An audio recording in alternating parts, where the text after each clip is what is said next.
ఆంధ్రప్రదేశ్ రాజకీయాల్లో పెను మార్పులు చోటు చేసుకున్నాయి. ఇటీవల చంద్రబాబు వైఖరిని పరిశీలించిన మోదీ ఆయనతో తెగతెంపులు చేసుకునే ఉన్నారనిపిస్తుంది. చంద్రబాబు అవినీతి వ్యవహారాలు తెలిసి మోడీ బాబుపై కోపంగా ఉన్నట్లు చెబుతున్నారు. చంద్రబాబు వంటి అవకాశవాదితో పెట్టుకోవడం ఎప్పటికైనా డేంజర్ అని మోడీకి పలువురు చెప్పినట్లు సమాచారం.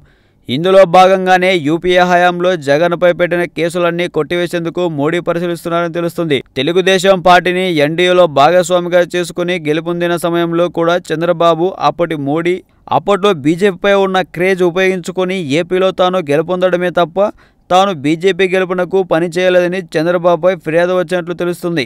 వ్యక్తిగతంగా కూడా చంద్రబాబు మోడీకి నచ్చట్లేదట.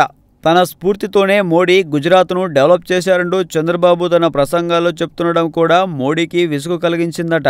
పైగా ఓటుకు నోటుతో పాటు రాజధాని భూసేకరణ, రాష్ట్ర వ్యాప్తంగా పెరిగిపోయిన అవినీతికి సంబంధించిన ఆధారాలు జగన్ కూడా మోడీకి ఇచ్చారని తెలుస్తుంది.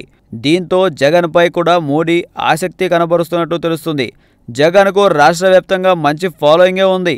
దివంగత ముఖ్యమంత్రి జగన్ తండ్రి అయిన రాజశేఖర రెడ్డి మాదిరిగానే జగన్ కూడా రాజకీయాల్లో క్రియాశీలకంగా వ్యవహరిస్తున్నారని అటువంటి జగన్ కూడా తమతో కలిస్తే బాగుంటుందని బీజేపీ అధిష్టాన చర్చల్లో జరుగుతుంది. మరోవైపు గతంలో ఏపీలో దేవాలయాల తొలగింపు అంశంపై కూడా చంద్రబాబుపై మోడీకి ఫిర్యాదులు వచ్చినట్టు స్పష్టమవుతుంది.